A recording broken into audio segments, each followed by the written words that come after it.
আমি যেহেতু কুষ্টিয়ার মেয়ে, সেই জন্য সবার অনুমতি নিয়ে একটি সাইজির বাণী শোনাতে যাচ্ছি। কারো কি কোনো সমস্যা আছে? লালু সাইজি, ঠিক আছে।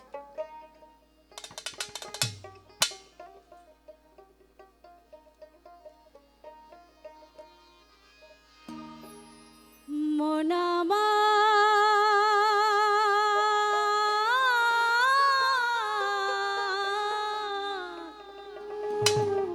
গেল রে জানা করো রবে না এ ধন জীবন যৌব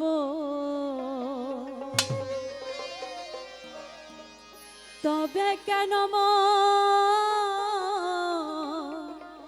এত বাসনা করো রবে না এ ধন। কারো ধন যৌবন কি থাকবে? কিচ্ছু সব রেখে আমাদের সবাইকে চলে যেতে হবে, সাথে আমরা কিচ্ছু নিয়ে যাব না। সেজন্য লালন সাইজি কত সুন্দর করে আমাদের মাঝে বলে গেছে, একবার সাবুরের দেশে বই দেখতাম কষে, সাবুরের দেশে বই দেখতাম কষে, উঠিস না রে ভেসে পেয়ে জানত না কারো রবে না এ ধন জীবন যৌবন তবে কেন মন এত বাসনা কারো রবে না এ ধন।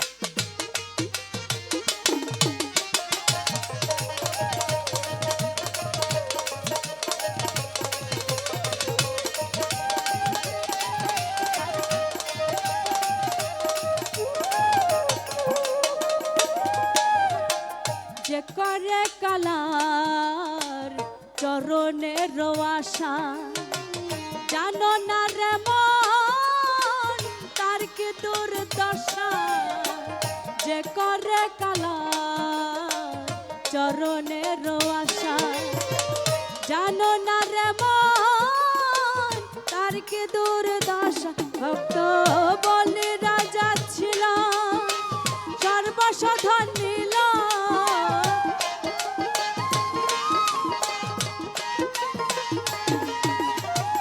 বলি রাজা ছিল সর্বসাধন নীল, বামন রূপে প্রভু করে চালনা কারো রবে না এ ধন জীবন যৌবন তবে কেন মন এত বাসনা কারো রবে না এ ধন।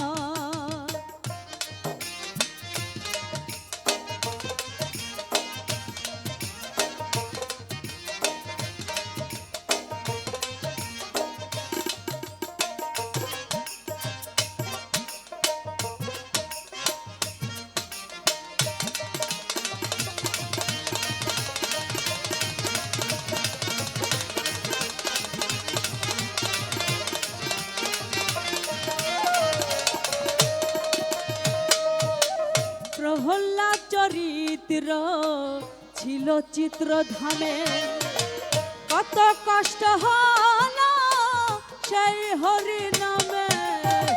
প্রহ্লাদ চরিত্র ছিল চিত্রধামে, কত কষ্ট পেল সেই হরি নামে। তারে আগুনে পোড়ালো জলেতে ডুবালো,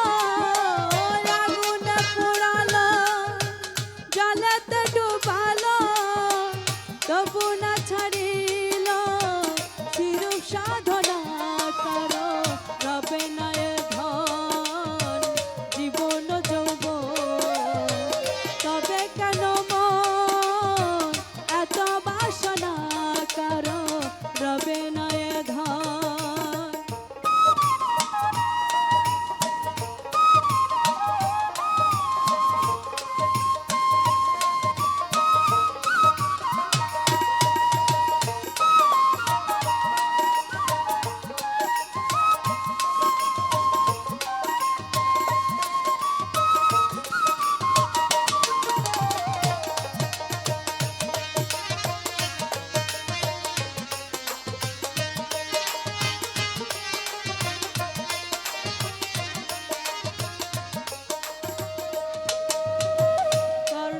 রাজা ভবে বড় দাতা ছিল, অতিথি রূপে তার সব অংশ নাশিল।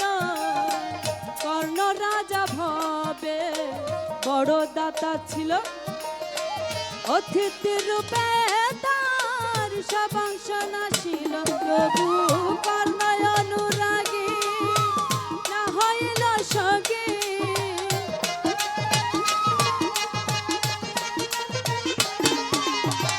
কর্ণ অনুরাগী না হইল সগী, অতিথি রমন করে সান্ত্বনা কারো, রবে না এ ধন জীবন যৌবন, তবে কেন মন এত বাসনা কারো, রবে না এ ধন।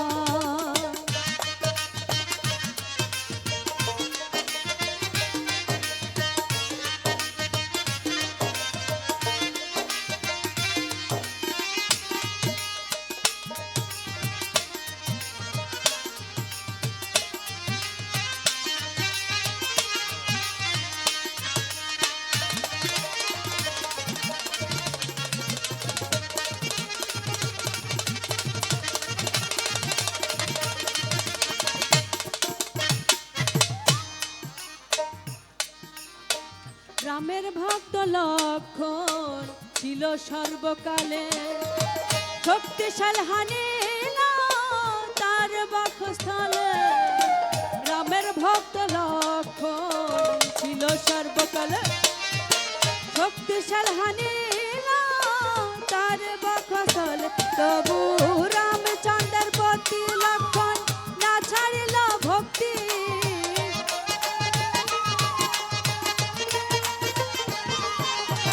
রামচন্দ্রের প্রতি লক্ষণ না ছাড়িল ভক্তি। লালন বলে কর এ বিবেচনা কারো, রবে না এ ধন জীবন যৌবন, তবে কেন মন এত বাসনা কারো, রবে না এ ধন জীবন যৌবন, তবে কেন মন এত বাসনা। একবার সবুরের দেশে বই দেখি দম কষে, সবুরের দেশে বই দেখি দম কষে, উঠিস না রে ভেসে পেয়ে যন্ত্রণা করো, রবে না এ ধন জীবন যৌবন, তবে কেন মন এত বাসনা করো, রবে না এ ধন জীবন যৌবন, তবে কেন মন